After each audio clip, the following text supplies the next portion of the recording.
예, 수업 시작하도록 하겠습니다. 안녕하십니까? 자, 반갑습니다. 예, 대부분 이제 낯익은 분들이 앉아있네요. 예. 자, 이제, 오늘부터 해가지고 총 5회에 걸쳐서요, 이제 형사소송법, 기존에 이제 우리 법행 2차에서 이제 기출됐던 것들 쭉 한번 정리하도록 하겠습니다. 일단 시간 자체가 좀 들쑥날쑥해서 죄송합니다. 오늘하고, 토요일은 저녁 강이에요. 그리고 이제 나머지 수목금이 이제 오후 강입니다. 제가 좀 다른 강의들이 많아가지고, 누가 보면 떼돈 버는 전데 그건 아니고요. 하여튼 괜히 바쁩니다. 그래서 여기저기 강의 때문에 그렇게 된 거니까 이해 좀 부탁드립니다. 그리고, 내일부터는 이제 오후겠죠? 내일이랑 오후인데 시험 있어요. 50점 분량해가지고 좀 나올 만한 것들 해서 최신 판례랑 이런 것들 그런 거 해서 좀 문제를 구성했습니다. 50점을 해서 일단 케이스로만 일단 진행할 겁니다. 오셔가지고 좀 시험들 보시고요. 채점은 제가 할 겁니다. 근데 경우에 따라서 바로 다음날 안 나갈 수도 있어요. 이해 좀 해주십시오. 어쨌든 뭐 진도 내에서 해가지고 다 채점을 해드릴 테니까요. 아무래도 이제 우리가 형사소송법은 이제 우리가 다른 이제 1차 시험에서는 안 배웠던 것들이죠. 그래서 이제 2차에서 주로 나온 사법시험이나 이런 쪽에서 주관식으로 하게 되는데요. 그러다 보니까 우리 책도 보시면 알겠지만 도중에 좀 틀린 것들이 있어요. 목차도 좀 그렇고 그래가지고 뭐 그래도 저보다는 뭐 이렇게 하여튼 책을 냈다니까 대단하신 분인데 형법 때도 그랬지만 형소도 좀 이렇게 쭉 보니까 좀 잘못된 것들 이런 것들이 있어서 목차 같은 것도 조금 수정을 하면서 말씀을 드리도록 하겠습니다. 자, 어쨌든 뭐 여러분 뭐 최선을 다하시고요. 그 다음에 단문은 그래요. 누가 뭘 어떻게 낼지를 몰라요. 그리고 단문이 그냥 그대로 50점이 나올지 그대로 케이스가 나올지는 아직 그것도 확정은 못 하겠습니다. 특히 이제 우리 쪽 이제 법원에서 담당하고 있는 이런 시험 쪽에서 특히 이제 법무사 그게 이제 올해 갑자기 좀 변화가 됐어요. 근데 그 팀이 우리한테 똑같이 출제를 합니다. 그래서 기존에는 그냥 사례 하나 딱 주고 50점 노내라. 누구의 죄책, 쉽게 해서 형법이라면, 형소도 맨날 증거, 있냐, 없냐, 그런 걸 물어봤는데, 올해는 아주 세분해서 물어봤어요. 세분해가지고, 5점, 10점, 15점, 이런 식도 나눠가지고, 형사소송도 그렇게 나눴어요. 그리고 형소는 이제 아무래도 법무사 시험은 좀, 실무적인 걸 내다 보니까 증거가 처음으로 빠지기도 했어요. 그런 좀 어이없는 상황도 벌어졌는데 하여튼 도중에 말씀 드리면서 법무사 나왔던 것도 말씀드릴게요. 근데 하여튼 우리 시험도 쪼개서 나올 겁니다. 쪼개가지고 미리 우리도 쪼개서 나온 적도 많지만 좀 더 세분해서 나올 수도 있어요. 그래서 어쨌든 우리가 쪼개져서 나올 때는 어떻게 해요? 큰 목차 쓰거나 이런 게 좀 불리해요. 제일 좋은 게 일단 학설 같은 거 많이 쓰지 않습니다. 그 배점이 적을 때는 그냥 판례 딱 적고 거기에 대한 3포섭, 판례 3포섭 이렇게 가셔야 돼요. 일일이 쟁점 정리 쓰고 학설 쓰고 그랬다가는 아무 의미 없는 답안이 돼요. 그러니까 어쨌든 최대한 양 조심하시기 바랍니다. 자, 일단 1번 문제부터 보도록 하죠. 260페이지 보시면 함정수사 관련해가지고 2009년에 나왔었는데 자, 일단 함정수사는 항상 찍히는 그런 거고요. 이미 6년 전에 나왔지만 그래도 이것도 좀 대비를 좀 하셔야 되지 않을까 이런 생각도 듭니다. 항상 나오게 되는 패턴이 뭐예요? 함정수사, 공소기각 판결 이제 이걸로 끝나게 되는데 이제 그 와중에서 증거능력 같은 거를 따로 논할 필요가 있을까요? 증거능력 같은 걸 사실상 왜냐하면 공소기각 판결로 끝나버리는데 증거능력 여기서 물어볼 일이 없어요 사실상. 그래서 분명히 함정수사는 일부 배점으로 되는 문제가 나오게 되고 이제 그 이어서 다른 문제가 들어가게 돼 있습니다. 그래서 함정수사는 일단은 우리 판례 태도, 근자의 판례 태도를 잘 쓰시는 게 제일 좋을 것 같습니다. 그래서 일단 그 내용 한번 읽어보시면 사경관 A는 상습절도 전과가 있는 갑이 절도 범행을 하고 있다는 의심을 갖고 절도 현장에서 갑을 잡기로 마음먹고 있던 중 갑을 알고 있는 정보원 B로 하여금 얘는 수사기관이 아닙니다. 그래서 수사기관이 아니게 되면 우리 책에서는 그게 빠져 있는데 함정수사의 의 및 주체, 특히 주체를 꼭 쓰셔줘야 돼요. 주체를 써주셔야 되는데 우리 책에서는 그게 빠져 있어요. 그래서 정보원 B로 하여금 갑에게 절도를 종용하도록 하였다. 갑 B의 절도 권유를 처음에 거절하던 갑은 B가 계속하여 권유하자 다른 사례들에서는 대부분 집요하게 이런 말이 나옵니다. 계속하여 권유하자 이를 승낙하고 밤에 B와 함께 C의 집에 들어가 현금과 귀금속을 훔쳤다. 그러나 C의 집에서 나오는 길에 미리 대기하고 있던 A는 갑을 현행범으로 체포하고 현금과 귀금속을 압수하였으며 지체 없이 압수수색 영장을 발부받았다. 증거능력 물어볼 듯하죠? 이런 거 적법하게 하긴 했네. 근데 앞에 절차가 잘못됐던 거잖아요. A는 검사에게 갑에 대한 구속영장을 신청했고 검사도 법원에 갑에 대한 구속영장을 청구하였으나 법원은 청구를 기각했고 검사는 갑을 1범행에 대해 귀금속 훔쳤던 1범행에 대해 특수절도로 불구속 기소하였다 나오는데 여기서도 뭐 증거 능력까지 물어봤는데 이게 사실 의미가 없는 걸 물어봤죠. 일단 간단하게 물어봤군요. 그 함정수사 전에 사경관 A의 갑에 대한 현행범 체포의 적법성 및 갑으로부터 압수한 절취품의 증거 능력 인정 가부에 대하여 논하시오 해서 이제 5점 딱 났는데 일단 현행범 체포의 적법성 이것도 결국 뭐 함정수사와 관련된 얘기이기 때문에 일단은 함정수사 얘기를 쓰셔야 되는 거죠. 근데 사항과 같은 경우에는 기본적으로 이제 예전에 우리 이제 종래 다수설이 취하고 있는 주관설이죠. 주관설의 입장에 보면은 이건 범위 유발형이라고 봐야 돼요. 범위 유발형 함정수사라서 당연히 뭐가 되는 겁니까? 이건 위법한 수사로 봐야 되고 수사의 상당성, 신의 측에 반하는 거라서 결국 뭐가 되는 겁니까? 위법한 수사가 될 수밖에 없습니다. 그래서 여기서 그냥 체포의 적법성 물어봤죠? 그러니까 위법하다 이런 얘기 쓰시게 되는 거고 압수한 절취품의 증거능력 인정 가부 이건 결국 이제 하자승계, 소위 하자승계, 행정법에서 열심히 배웠던 그 하자승계예요. 선행 절차의 위법이 후행 절차에도 미치게 되는지 그런 논의 간단히 쓰시는 거예요. 5점이니까. 그래서 여기서는 사실 함정수사에 관해서도 간략히 써야겠죠. 함정수사. 길게 써버리면 좀 의미가 없어져요.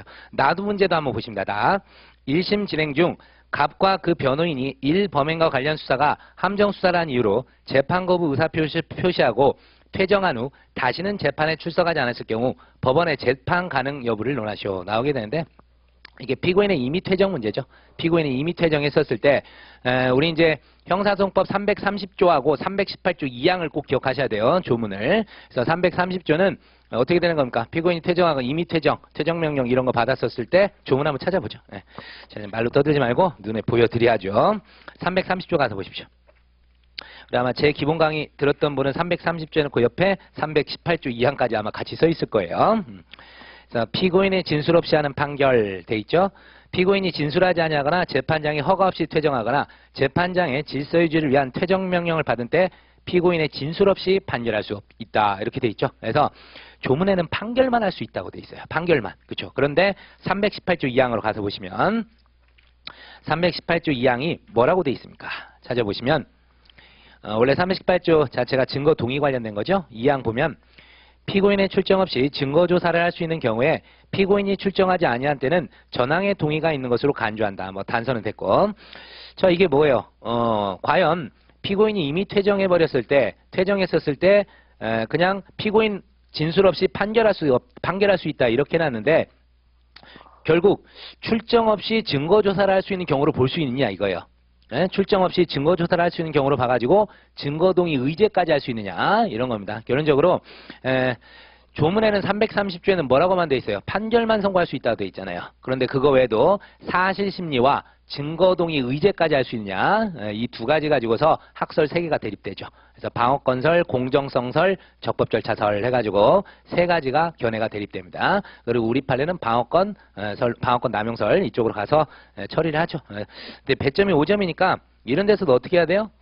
간단하게 문제 소재 제기하고 그냥 판례 쓰고 사안포섭 이렇게 하시는 게 맞습니다. 학설 3개를 일리 쓰면 이건 한 10점 분량일 때 가능한 얘기예요. 그래서 그런 내용을 쓰는 거다. 일단 가나부터 보도록 하겠습니다.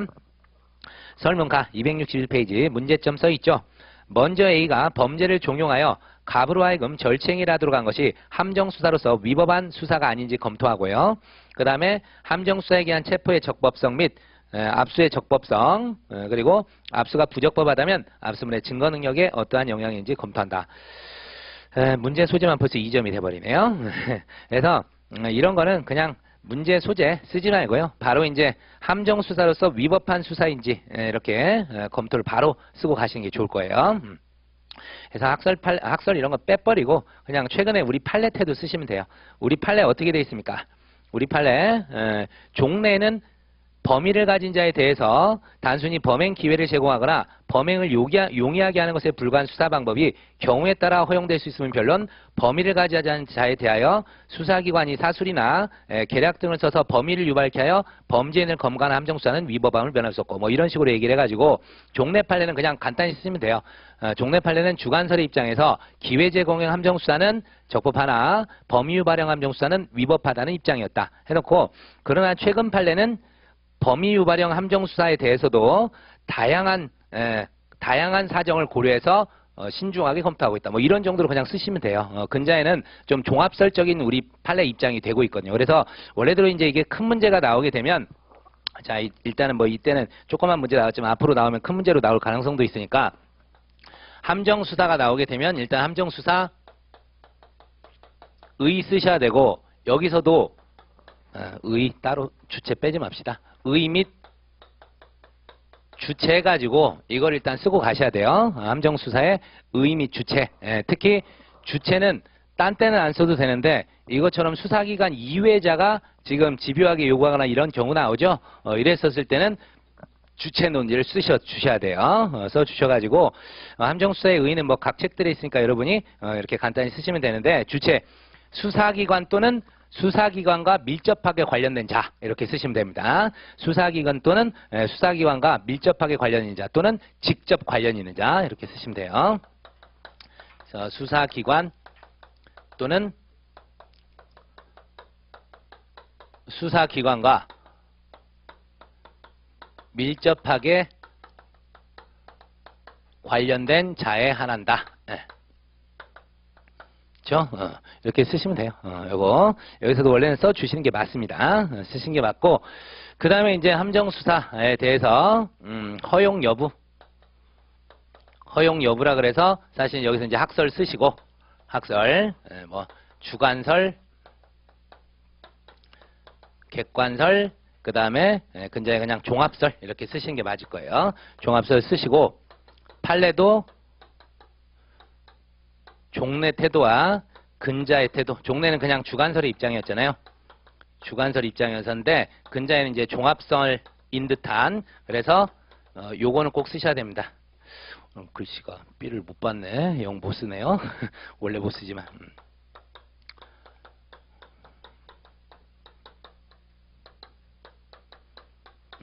요 정도는 쓰십시오. 범죄 종류와 성질, 상대방의 지위와 종성지 여기죠. 위라고 쓰면 어떻게? 상대방의 지위와 역할, 그렇죠? 범행에 이르게 된 경위와 방법, 그리고 자위가 뭐지? 저도 갑자기 헷갈리네. 제 두 문자를 제가 헷갈리거든요. 유인행위 자체의 위법성. 유인행위 자체의 위법성입니다. 유인행위 자체의 위법성. 그러니까 요게 이제 포인트죠. 유인행위 자체의 위법성 이런 것 등을 써주신 게 좋아요. 그래서 종래는 이제 주관설의 입장이었다. 어차피 여기 썼으니까 여기선 또 쓸 필요가 없어요. 종래는 주관설의 입장이었지만 근자에는 하면서 제가 말씀드린 요 쓰시면서 종합설에 가까운 입장을 보이고 있다. 그냥 그렇게 쓰시는 겁니다. 그리고 나서 어떻게 하는 거예요? 지금 이제 사안포섭이 그 다음에 이제 들어가게 되겠죠. 그래서 쭉 판례까지 쓰신 다음에 뭐 검토 및 사안의 경우 이렇게 쓰시는 게 제일 맞을 겁니다. 검토 및 사안의 경우. 그래서 검토 및 사안의 경우. 이렇게 해서 이제 포섭을 하시는 거예요. 우리도 그냥 근자의 판례 타당하다 이런 얘기를 쓰시는데 근자에서요 이 종합설 쪽에 들어가신 분들이 낼 가능성이 상당히 높아요. 그쪽에서 주장하는 분들이 있을 것 같은데 자, 이 종합설에서 특히 중요한 게 뭐냐면 모든 범죄에다가 이걸 인정하자고는 안 해요. 모든 범죄에서 기회제공 함정수사 모든 범죄 돼 이렇게 얘기하지 않습니다. 모든 범죄가 아니라 마약, 뇌물, 조직범죄 있죠. 이런 경우에는 가능하다 이거예요. 이런 경우에는 기회제공 함정수사. 하지만 이거 외에는 기회제공형 함정수사도 안 된다는 거예요. 그래서 아까 범죄의 종류와 성질 써 있잖아요. 종합설이 이걸 되게 강조하는 겁니다. 우리 판례도 그래서 이걸 좀 쫓아간 건데 마약, 뇌물, 조직범죄 외의 것은 기회제공 함정수사도 수사상의 신의칙에 반한다고 봐요. 그리고 꼭 써야 될 게 의에다 쓰시면서 이 취지로서 뭐요? 수사상 신의칙과 관련이 있다는 말을 꼭 써주십시오. 이 말 써주면 무지하게 좋아합니다. 그래서 수사상의 신의칙. 원래 수사는 뭐가 필요하죠? 수사의 필요성과 상당성 두 가지가 필요하잖아요. 특히 상당성과 관련해서 신의칙이에요. 수사상 신의칙. 그래서 이 부분을 꼭 써주세요. 써주시면 그냥 어마어마하게 좋아해요. 그래서 저도 예전에 시험 보고 그럴 때 교수님이 채점하면서 다른 거 하나도 안 하고 여기다가만 동그라미 탁 치고 굿 이거 하나 그 점수 쫙 그렇게 나온 걸 기억하고 있으니까 어쨌든 나오면 틀은 이렇게 됩니다. 틀은 이렇게 되고 말씀드렸던 것처럼 검토 잘 하십시오. 종래 주관설에 있었지만 이런 수사당의 신치와 관련된 이런 수사는 마약, 뇌물, 조직범죄와 관련된 이런 범죄에 한해서만 기회제공함정수사가 허용된다고 보는 견해가 타당하다. 이런 식으로 결론 내리세요. 그리고 이제 사안 포섭 하게 되는데 사실은 이거예요. 큰 문제로 나와가지고 요 내용이 나오게 되면 이거 뭐예요? 지금 단순 절도죠. 절도와 관련된 거기 때문에 이쪽 주장하시는 분들, 물론 종합설에서도 이분들이 뭐 종합설이 대표는 아니고, 그러니까 대표적으로 있는 분들인데, 그 중에서 좀 다수설이에요. 종합설 내에서 다수설인데, 이 견해에 따르면 이 상황은 어떻게 돼요? 기회제공 함정수사지만, 마약, 뇌물, 조직범죄 관련된 거요? 아니죠? 이것도 위법하다고 평가해버려요. 위법하다고 평가를 하십니다. 그래서 여러분이 일단, 기억은 잘 하세요. 그냥, 예전대로 기회제공요. 범위별 이렇게 가셔도 상관없어. 상관없는데 아무래도 이 문제가 다시 나온다면 이쪽 부분들이 이쪽에서 주장하시는 분들이 될 가능성이 높아요. 그래서 좀 주의하세요. 이쪽에서 이런 식 외의 범죄이기 때문에 수사당 신의 측에 반하여 위법한 함정수사에 해당할 수 있다. 이렇게 하십시오. 근데 대부분 이런 논란을 좀 회피하려고 문제를 어떻게 내버려? 그냥 범위유발형 돼요. 대부분 범위유발형 그래서 내는 겁니다. 근데 만약에 기회 제공형을 냈어. 그랬을 때는 여러분은 생각을 잘 하셔야 돼요. 그냥 종래 주관설대로 기회제공함정수사니까 적법하다. 그건 아니에요. 분명히 이쪽 동네에서 냈을 가능성이 높단 말이에요. 알겠죠? 꼭 유의하십니다. 그래서 교과서들에 이제 그런 얘기들이 사실상 조금씩 있을 거예요. 그래서 이거 외에는 안 된다.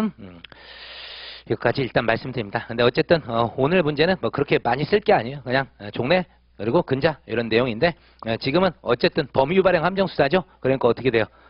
위법합니다. 법률 함정수사서 수사라서 당연히 체포 자체가 위법하다. 이렇게 결론 내시면 됩니다. 그 다음에 이제 두 번째 나오는 게 이제 압수한 절취품의 증거능력 인정 여부 얘기가 나오게 되는데 자, 이게 바로 이제 소위 하자의 승계예요. 하자의 승계 문제가 나오는데 하자의 승계에서 의 정도 간단히 쓰셔도 되는 거예요. 의. 하자 승계 해가지고 간단히 이제 뭐 의를 쓰셔도 되고 그냥 학설 바로 들어가셔도 상관은 없습니다. 그래서 어쨌든 한번 가서 쭉 정리를 해두시는 게 좋겠죠. 하자의 승계. 선행 절차가 위법한 경우에 그 위법한 절차 내에서 후행 절차가 이루어졌을 때 그 절차도 위법하게 되는지 여부다. 그런 의의를 쓰시면 되는 것이고 그 다음에 이제 학설이 뭐가 나오죠? 학설. 제발 저기 누구야 노명선 교수님 그분이 좀 해가지고 검찰 출신이라서 답답한데 어쨌든 학설 개별적 고찰설 발음이 이상하게 세네 그리고 전체적 고찰설 있고 그 다음에 우리 판례 당연히 우리 판례도 전체적 고찰설입니다. 이렇게 이제 쓰시면 되는 거예요. 그래서 학설에서 어떻게 쓰면 돼요? 그냥 우리 책에도 써 있잖아요. 학설에 대해서 1, 2번 써 있는데 위법 여부를 확정짓기 곤란하고 수사 밀행성 원칙에 따라 엄격히 볼 필요가 없음을 이유로 위법성이 승계되지 않는다는 견해에 나오는데 참 말 어렵게 써놨죠. 그래서 체포의 위법성과 압수의 위법성은 별개로 논의를 해야 된다는 입장. 그냥 그렇게 얘기하십시오. 수사의 밀행성까지 이런 어려운 얘기를 어떻게 쓰셨는지. 그래서 우리는 그냥 간단히 어떻게 쓴다? 말씀드린 대로 선행 절차 그 위법해서 전체적 고찰. 그러니까 다시요. 체포의 적법성과 체포의 위법성과 어떤 거 위법성? 압수의 위법성은 별개로 판단하는 견해. 그렇게 가시고 그 다음에 이제 전체적 고찰설은 우리가 이제 따져가야겠죠. 판례. 책이 이렇게 안 펴져. 빨리 펴려고 했더니 페이지가 표시가 안 돼가지고 기본적으로 이제 우리 책에서 이제 앞에 대부분 나오는 거죠. 그래서 이제 전체적 고찰설이 어떤 거예요? 선행 절차가 후행 절차가 선행 절차를 이용하여 행하여진 때는 역시 선행 절차의 위법성이 후행 절차에도 그대로 영향을 미친다. 이렇게 하시고 우리 판례도 마찬가지죠. 그래서 판례만 하나 이제 제대로 쓰시면 되는 거죠. 여러분 이제 여러 개 판례 알고 계실 건데 그 중에서 이제 제가 택하는 것은 그거였어요. 위법한 체포 상태하에서 이루어진 음주 측정 요구를 거부한 사안이 있죠. 그래가지고 그게 제일 좀 편할 것 같아요. 1년의 과정을 전체적으로 봐. 우리 판례가 그렇게 얘기합니다. 1년의 과정을